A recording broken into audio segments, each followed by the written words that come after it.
right, now time for Instant Classics. And as you know, Instant Classics is our chance to give you a little actual education at the end of the show. Try to remind you what education would be like if we focused on humanities, if we focused on human values, if education went back to what it was before it was radically politicized by leftist educrats.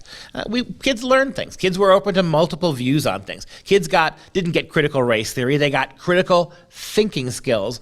They saw multiple perspectives and ways of doing things, and they got to decide for themselves what they believed.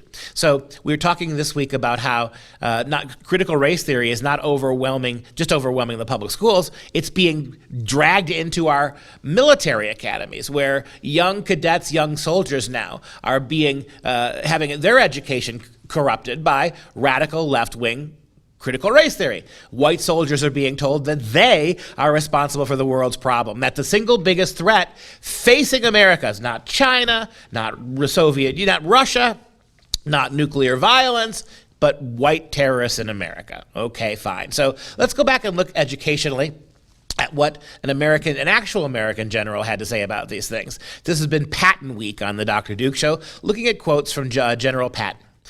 Things that stand, if you look at what we've read from Patton so far, you see how much different the education of a military, how much more humane the education of a soldier was back before we got into all this political correctness. Here's a quote from Patton. Quote, "A man must know his destiny.